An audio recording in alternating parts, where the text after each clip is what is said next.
Okay. Mukhang dalawa magiging topic natin mga kababayan kasi isa pong update, si Harry Roque ay nasa kustodiya na ng kapulisan ng Netherlands. Oo, nasa legit na to ha, no joke na to, no joke. Legit na to. Legit na.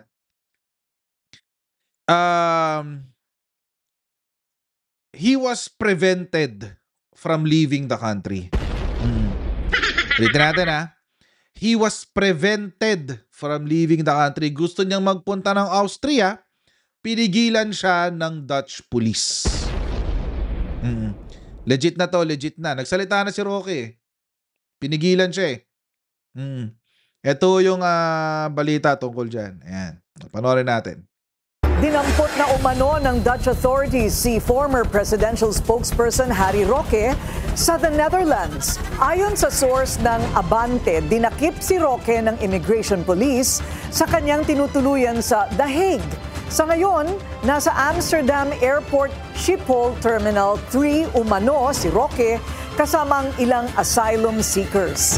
Sinasabing may dalawang posibleng pagdalahan kay Roque. Maaari raw siyang ipadala sa Vienna o ibalik dito sa Pilipinas. Matatandaan kinansela ng Pasig RTC ang pasaporte ni Roque kaugnay ng kasong qualified human trafficking dahil sa kanya umanong kaugnayan sa illegal pogo operation sa Porac, Pampanga. Pero sa isang social media post, itinanggi ni Roque na siya ay arestado na. Oh, yun ha. Mga kababayan ha, nakikita nyo to, di ba? Siya ang nag-post niyan. Okay? Siya ang nag-post itong ticket niya. Kung titignan nyo mga kababayan, nasa loob na siya ng eroplano. Ayan oh. Nasa loob na siya ng eroplano mga kababayan nung tinake tong picture na to. Ayan oh. Alam, obvious naman na eroplano to eh. Obvious naman mga kababayan na eroplano to. Obvious naman na eroplano to mga kababayan. Ayan. At he was really going to at least attempt to escape. Pero it seems mga kababayan na siya ay kinuha ng Dutch authorities mula sa eroplano mismo. Mula sa eroplano mismo. So, di na siya nakaalis. Offloaded siya. So, totoo yung kwento na na-offload nga. Oo, totoo yung kwento. Ang nakakatawa, mga kababayan, eto may pa-live stream pa siya. Hindi ko alam kung saan to. Hindi naman to airport. Pero mukhang hotel siya. Ayan oh. Mukhang ano to eh. Mukhang buffet. Ayan oh, may mga buffet sa likod oh. Mukha siyang hotel. Mukhang hotel to. Tapos, tingnan nyo yung sinasabi ni Harry Roque. Nakakatawa to. Oh. Well, unang-una, no, hindi po ako na-aresto. Voluntaryo po yung pagsama ko. Kasi nga masunurin ako. Ano daw? Ano sabi niya? Wait lang. Natawa ako dun sa sinabi. Natawa ako dun sa pagkumpaano yung sinabi. Para siyang batang nagtatantrums. Nagya ka, hayop ka. Hayop to si Harry Roque. Hindi ako inaresto. Voluntaryo akong sumama. Kasi mabait ako. Anong tipaklong Harry Roque? Anong tipaklong Harry Roque? Napatawa mo ako dun Ang tsura. Galit na galit eh. Ang tsura ni Akla. Yan. Well, unang-una, no, hindi po ako na-aresto. Voluntaryo po yung pagsama ko. Kasi nga masunurin ako. Masunurin pala. Dahil kasi masunurin daw siya. Diyos ko. Masunurin daw siya, guys. Oo. Masunurin daw siya. Diyos ko.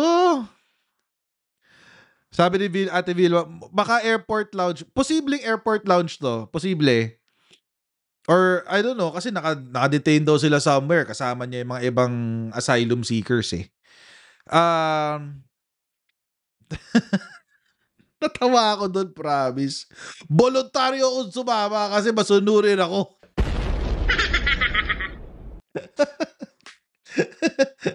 Tawa ako doon, promise. Well, unang-una, no, hindi po ako na-aresto. Voluntaryo po yung pagsama ko. Kasi nga masunurin ako. Alam niyo, one of these days gagawin kong meme yan. Ito mismo, itong linya niya na to. Gagawin kong meme to. Kasi masunurin nga ako. Parang ganito. Ako, I think it's the fentanyl. Ayan, yung ganyan. Gagawin kong meme yan. Oh. Diyos ko. Masunurin daw siya, guys. Oo, tuloy natin. Kaya lang, nung tinanong ako, gusto mo bang lumipad? Siyempre, hindi. Meron akong 2 medical certificate na unfit to fly. Kaya lang, akala ko wala akong choice. Ano? Tignan niyo, ang pangit ng palusot niya, mga kababayan. Meron daw siyang 2 medical certificate na unfit to fly. Pero, ano to? Ba't ka bumili ng ticket papuntang Vienna?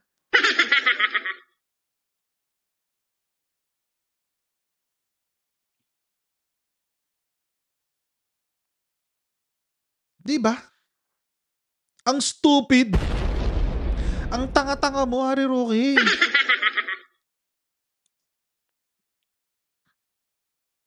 Kaya yung mga naniniwala kay Harry Roque, mga kababayan, ano lang talaga eh. Kasing tanga niya, promise. Unang-una, masunurin daw siya. Take note ha, masunurin siya, guys. Oo. Pero yung pangalawa yung nakakatawang dahilan. May 2 daw siyang medical certificate na unfit to fly siya. Ibig sabihin, mga kababayan, pinaghandaan niya yung panahon na siya ay posibleng maaresto. So, hindi siya pwedeng ilipad. Bakit? Kasi nga, unfit to fly. Hindi niya inilalabas yun. Nandun lang yun sa bag niya. Diba? Para kapag itatransport na siya pabalik ng Pilipinas, sasabihin lang niya sa Dutch authorities, hindi ako pwedeng ilipad, meron ako medical certificate, bla bla bla. Pero nung tataka siya, lilipad siya ng eroplano.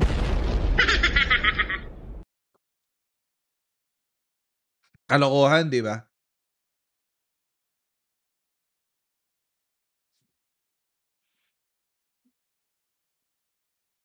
Kalokohan eh. Alam niyo, mga kababayan, hindi naman tayo bobo, hindi naman tayo ignorante pagdating sa pagbiyahe. Alam naman natin, mga kababayan, na hindi naman lahat ng dokumento mo dinideclare. Naghahanda ka lang.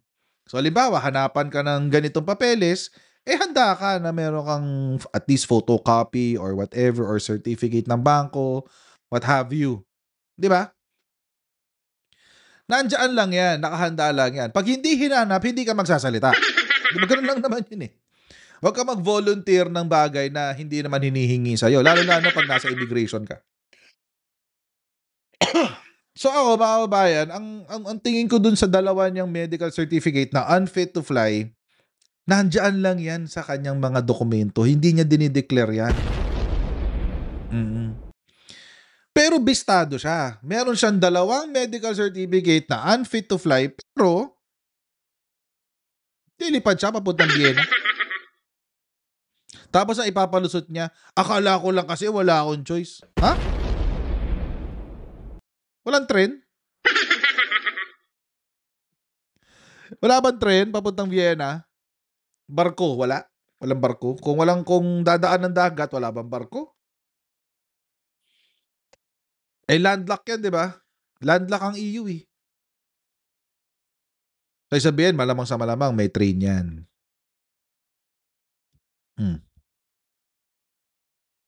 Di ba?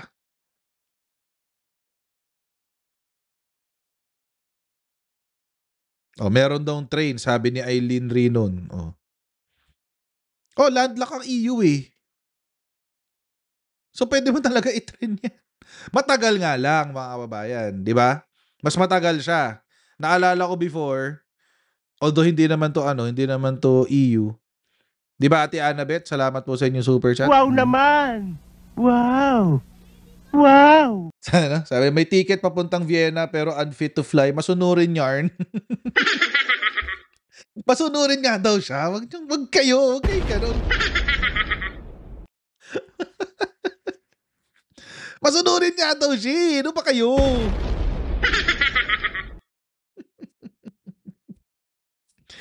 Ako naman, nung before, matagal nga lang ang train. Kasi naalala ko before, nasa US ako. Pupunta ako galing akong Canada. Tapos nag-connecting ako sa Dallas. Exit na sana ako ng Dallas. Hindi na ako sasakay ng aeroplano papuntang Houston. Inisip ko, mag-check-in na lang ako ng 1 night or 2 nights sa Dallas. Tapos, diretso ako ng Houston by train or by bus.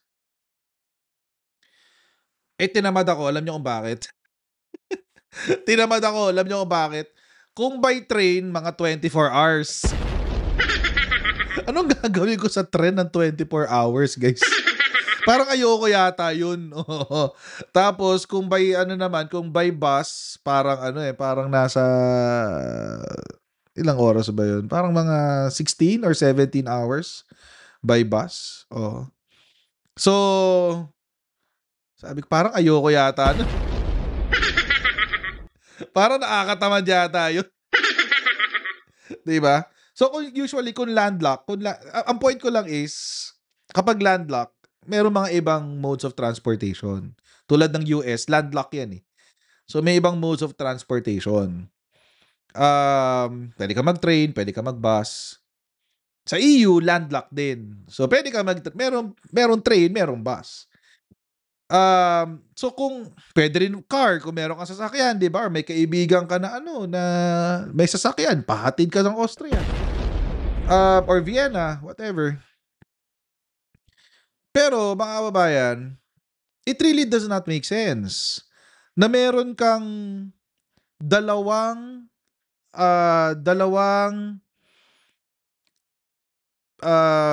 ticket, medical certificate na you are unfit to fly. May dalawa kang ticket na you are unfit to fly, and then at the same time, tawag dito, lilipad ka papuntang Vienna. It does not make sense. Obviously, nagsisinungaling ka. Diba? Tuloy natin. So nung tinanong ako, siyempre hindi, pinababa ako kaagad. So wala pong arestuhan. Pangalawa po, buong buhay ko po, inalay ko na dun sa mga kababayan, kung walang arestuhang naganap, ba't hindi ka makauwi sa tinitirhan mo? Diba? Kung walang arestuhang naganap, diba Hugo? Sorry, di ko na nakita yung buong pangalan mo, Hugo. Ay, di ko rin makita dito. Ano ba yan? Wait lang kailangan mabasa ko yung pangalan. Hugo Barker ba to? Hugo Barker. Salamat po sa iyong super chat. God bless. Wow naman! Wow! Wow! Okay. So, kung hindi ka arestado, kung hindi ka nakadetain, ba't hindi ka makaalis ng airport? I think this is an airport or a hotel. At kasama na niya daw yung mga ibang mga tawag dito, yung ibang mga asylum seekers. So naka-detain siya. Hindi siya pinapalabas. Baka natunugan na rin ng Austria, ng Dutch authorities na wala na siyang passport. At tumuloy-tuloy na yung kanyang Interpol Red Notice. So, hindi ka na lalabas. Diyan ka na. Hanggang pick upin ka. Or kung saan ka man dadalhin. So, pwede siyang magtuloy-tuloy papuntang Vienna. Papayagan siya lumipad papuntang Vienna. Or, nandiyan din yung posibilidad na siya ay mapabalik ng Pilipinas. Sooner rather than later. Tuloy sa natin 'to. karapatan ng malayang pananalita at malayang pamamahayag. Dahil naniniwala po talaga ako sa importansya nito mga karapatan nito sa demokrasya dahil wala namang kahit sino na may monopolya sa solusyon ng mga problema natin sa malayang pananalita at pamamahayag, mahahanap natin siguro solusyon dyan. Pero sana, hiningi ko sa ating mga kapatid sa media at halos ang dami-dami ko naman naging kliyente dyan sa media na yan. Na kapag sila Oo. nadidemanda ng libel, pag sila sinusupil ng mga matataas na tao, akong taga Oh, ba't nang-aaway ka rin ng media ngayon? Binalita lang na naaresto ka, nang-aaway ka ngayon ng media? 'Di ba? Kuya Nomer Pineda, salamat sa iyong super chat, tsaka kay Rachel De Guzman, Wow salamat po sa inyong super naman! chat. Wow! Wow! Nahuli ka lang, biglang inaway mo na ang media? Tuloy natin 'to. pagtanggol sa kanila, sana naman, with the freedom comes responsibilities. Maging, Exactly, Harry Roque. With the freedom of speech comes the responsibility to avoid committing a crime like slander or libel, 'di ba? Exactly. Ba't hindi nyo pinapractice ang mga tinuturo nyo? Di ba? Practice what you preach, man. ay pananalita at pamamahayag, mahahanap natin siguro solusyon dyan. Pero sana, hiningi ko sa ating mga kapatid sa media at halos ang dami-dami ko naman naging kliyente dyan sa media na yan. Na kapag sila nadidemanda ng libel, pag sila sinusupil ng mga matataas na tao, akong Nanumbat pa to. tagapagtanggol sa kanila, sana naman, with the freedom comes responsibilities. Maging, naman sila, responsable sa pagbabalita. At kung walang kumpirmasyon, sana wag mo na ibalita. Well, unang-una, hindi po ako Oh. So, obviously, wala siya sa bahay niya. Yun ang masasabi natin. Obviously, wala siya sa bahay niya. Obviously, mga kababayan, itong interview na to happened in a location kung saan hindi ito yung usual niyang location eh.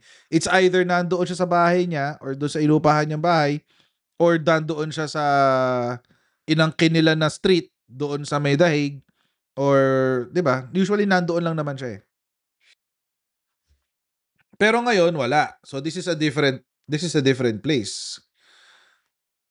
Pwedeng lounge to ng airport or pwedeng hotel. I'm thinking it's more of a hotel. Alam niyo kung bakit?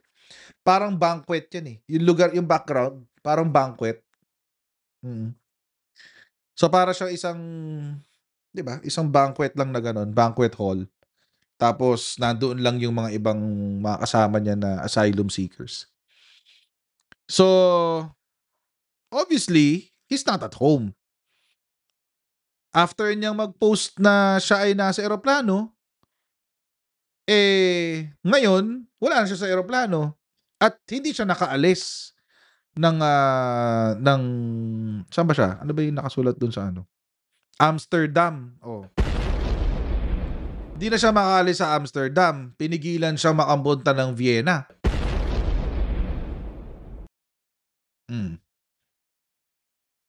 Obviously, 'di ba? Naka-detain siya. Hindi lang siya naka-detain sa kulungan, pero naka-detain siya, binabantayan siya, hindi siya makakaalis dito sa kung nasaan man siya ngayon. Walang humba diyan. Wala, heartbreaker, nasa humbahan yan, sabi niya. Hindi, wala kang humba diyan eh. Ay, nako. Anyway, nandyan lang siya, naka-detain siya or naka-hold siya somewhere. Ayan, pwede yan, Chupaeng, naka-hold siya. Oh, pwede naka-hold siya. Pero I think he's being detained. Iniintay nila, feeling ko iniintay nila yung resulta nung asylum application, number 1. Kasi syempre, the Dutch government will take into consideration yung kaso na i-file laban sa kanya. So, wala. Ako feeling ko madi-deny yung kanyang asylum. Kasi alam niyo mga kababayan, ang EU, mga European countries, they don't look fondly upon, or they don't look kindly upon human rights violations, especially human trafficking. Galit sila sa human trafficking, mga kababayan. Bias sila dyan. Pasensya siya. Kasi ang final sa kanyang kaso is human trafficking. So, wala. Hindi na siya makakalabas dyan hanggat hindi naglalabas ng utos ang Dutch government sa kanyang amnesty. Asylum. So, yun. Feeling ko uuwi na si Harry Roque anytime soon. At I'm pretty sure na kapag umuwi siya, nandyan, nakasalubong ang ating butihing PNP at NBI. At siya ay idediretso na sa kanyang detention facility kung saan man siya ide-detain. So, good luck. Oo. And see you soon. See you soon, no? Oo, Harry Roque, see you soon. Oo, at sana kung meron lang akong access, sasalubungin kita sa airport, magdadala ako ng welcome back. Welcome back, Harry Roque. Ganyan.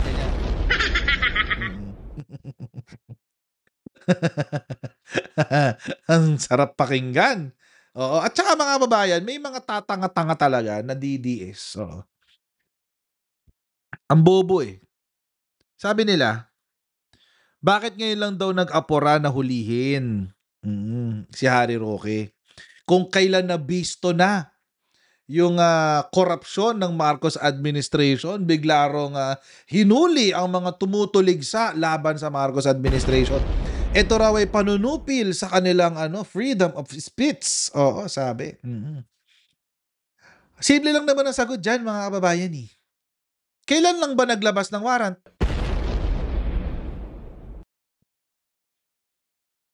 Kailan ba naglabas ng warrant? Di ba, neto lang? Kailan nag-decide ang korte na i-cancel ang passport? Di ba 2 days ago lang? Actually, nung Lunes lang, kahapon lang. Actually, kahapon lang nag-decide ang korte. Oo. Na i-cancel ang passport.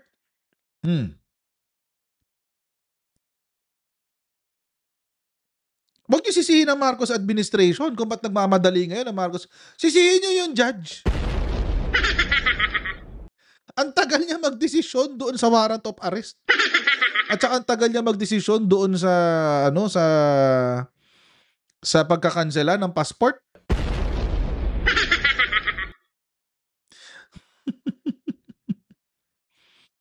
Di ba? Sabi ni Eliezer or Elise MV. Eliezer pala. Nang mawala si Martires, umupo si Ombudsman Boying Remulla, bumilis ang mga galaw. Totoo yan. Alam mo, Harry Roque, ganitong gawin mo. Di ba? Pagbaba mo ng eroplano, pag nakabalik ka na ng Pilipinas, pagbaba mo ng eroplano, at nakita ka ng press, kinukunan ka na ng press, binibidyo ka, kinu-close up ka, ganyan-ganyan. Saka ka magsasayaw nung bangag-bangag-bangag mo. Saka mo gawin yun. Oo. Bangag-bangag-bangag. Ganun. Butod-butod-butod. Saka mo gawin. Oo. Saka mo gawin. Iintayin ko yan. Oo. Pag nag-close up sa iyo ang camera, kailangan nakikita ka namin sumasayaw ng bangag-bangag butod-butod mo.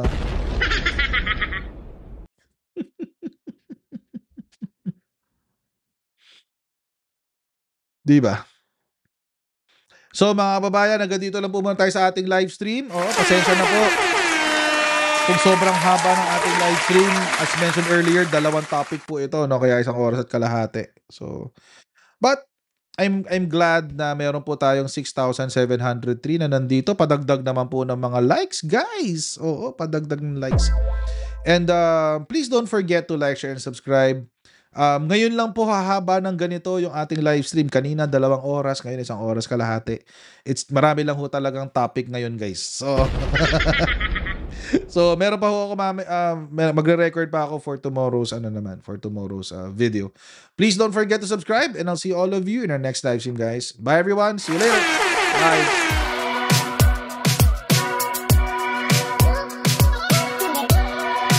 Pag ganun, natin gawing tanga mga Pilipino.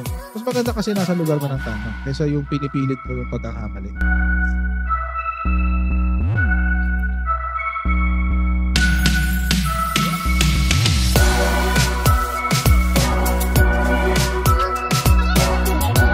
Are they willing to go that far? Hindi makakalimutan ng Pilipino yan hanggat di nasasagot.